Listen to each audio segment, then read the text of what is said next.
জবাব দেন, ভিডিও আপনি জবাব দেন, প্রধান আপনি জবাব দেন, এমএলএ আপনি জবাব দেন, দীর্ঘদিন ধরে রাস্তা কেন হচ্ছে না প্রশাসন আপনি জবাব দেন।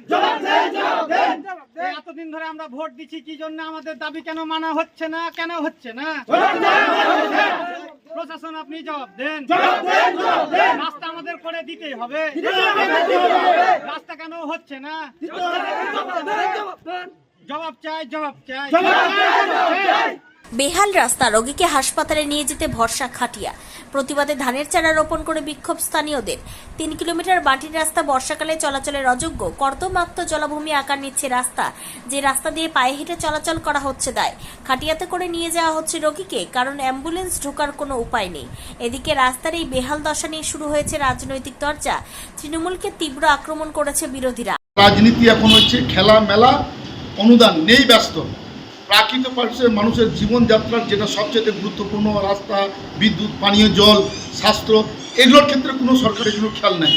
তাই প্রত্যেক জায়গায়, এখানে শুধু নয়, প্রত্যেক জায়গায় বিক্ষোভ হচ্ছে। এখান থেকে চাঁচল গেলে তার রাস্তা বেহাল, এমন অবস্থা হয়েছে যে মানুষ তার বাড়ি থেকে বের হওয়ার টুকুর মতো অবস্থা তাদের নাই। আমরা দেখেছি যখন এই আমাদের হরিশ্চন্দ্রপুরে এই যে গঙ্গা ভাঙন হচ্ছে, সেই গঙ্গা ভাঙনে যখন আমাদের বামফ্রন্টের মন্ত্রী বিশ্ববাবু ছিলেন, এলাকায় গিয়ে পরে থেকে কাজ করতেন, আজকে সেটাও দেখার হাল নাই। তো হরিশ্চন্দ্রপুরে মনে হচ্ছে এখানে কে নেতা, কে মন্ত্রী, তার কোনো উন্নয়নের কাজ নাই। তাদের নিজেদের মধ্যে মারামারি, ভোট লুট ইত্যাদি করার জন্যই তারা ব্যস্ত। তাই তাদেরকে মানুষের রায় পছন্দ করতে হচ্ছে না, ভোট লুটের রাজনীতিতে যেতে হচ্ছে। আগামীতে নিশ্চয়ই মানুষ ভাববে এবং এদেরকে পরিবর্তন করার ক্ষেত্রে পশ্চিমবাংলার মানুষ সচেতন হবে। আর পাকা রাস্তার দাবিতে কর্দমাক্ত রাস্তায় ধানের চারা রোপণ করে অভিনব বিক্ষোভ এলাকাবাসীর।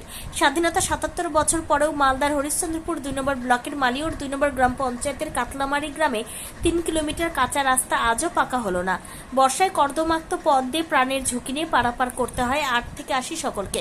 গ্রামের মধ্যে অ্যাম্বুলেন্স ঢোকে না, অসুস্থ রোগীকে খাটিয়াতে করে হাসপাতালে নিয়ে যেতে হয়।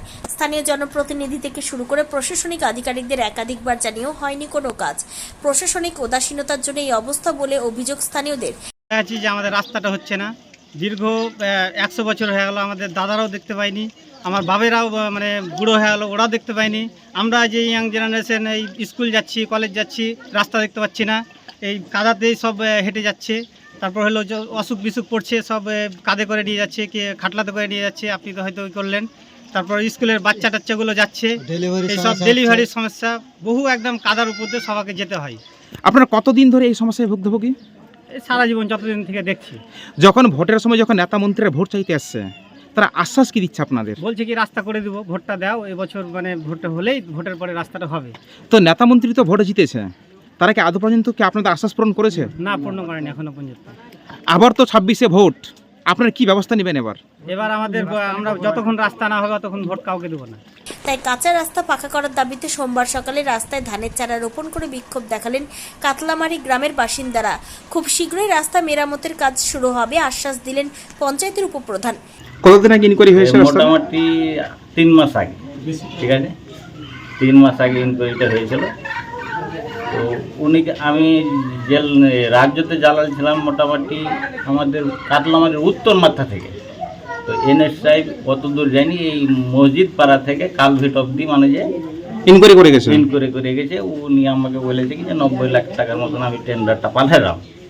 এখন কত দূর কী হয়েছে এখন অব্দি আমার জানা নেই। আর গ্রামবাসীরা অভিযোগ করছে যে তারা অনেক বছর ধরেই সমস্যায় ভুগছে। আপনাকে বারবার জানানো হয়েছে, প্রধানকে জানিয়েছে, এমনকি ভিডিও পর্যন্ত জানিয়েছে।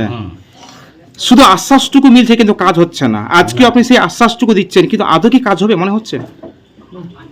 সেটা তো আমি যেখানে জানালছি ওখানে কত দূর কী করলে না করলে সেটা আমার জানা নেই। কিন্তু আশা করছি কি যে যখন গ্রামের লোকজন বিক্ষোভ দেখাচ্ছে তখন এটা রাজ্য সরকার দেখবে কি যে না অসুবিধা আছে। ডেলি এখান দিয়ে মোটামুটি এখন কাদার জন্য আসে না, 10 থেকে 15 হাজার লোক ডেলি আসা যাওয়া করে। আমাদের রাস্তাটা আপনার ফতেপুর থেকে নিয়ে আপনার হরিশ্চন্দ্রপুর, এটা স্থানীয় সূত্রে জানা গিয়েছে কাতলামারি গ্রাম থেকে ট্যাংঠা ঘাট পর্যন্ত প্রায় 3 কিলোমিটার কাঁচা রাস্তা বেহাল অবস্থায় পড়ে রয়েছে। এই রাস্তা দিয়ে প্রতিদিন হাজার হাজার মানুষ যাতায়াত করেন। বর্ষাকালে প্রতি বছর এই মাটির রাস্তা বেহাল হয়ে যায়। সাইকেল যাওয়া তো দূরের কথা, পায়ে হেঁটে যাওয়ারও পরিস্থিতি এখন নেই। মাটির রাস্তা পিছল হয়ে যাওয়া প্রতিনিয়ত দুর্ঘটনা ঘটে। এই কাঁচা রাস্তা পাকা করার জন্য দীর্ঘ 30 বছর ধরে তারা দাবি জানিয়ে আসছেন। নেতারা ভোট এলেই পাকা রাস্তা করার আশ্বাস দেন, ভোট মিটে গেলেই রাস্তার কোনো পরিবর্তন হয় না। গত পঞ্চায়েত নির্বাচনের সময় নেতাদের কাছে এই রাস্তা মেরামতের দাবি জানানো হয়েছিল, আশ্বাসও মিলেছিল, কিন্তু আজ পর্যন্ত সেই রাস্তার কোনো পরিবর্তন হয়নি। তাই কাঁচা রাস্তা পাকা করার দাবিতে এলাকার মানুষ রাস্তায় ধান গাছ লাগিয়ে বিক্ষোভ দেখালেন। Bureau report, PB news. Annapurna nursing home, পূর্ব বর্ধমান। খুবই কম খরচে স্বাস্থ্যসাথী কার্ড সহ বিশ্বমানের চিকিৎসা প্রদান করা হয়। 24 ঘন্টা জরুরি বিভাগ। ঠিকানা Garmor, NH2, Nababhat Uttara bus stand. যোগাযোগ করুন 7908978011 এই নম্বরে।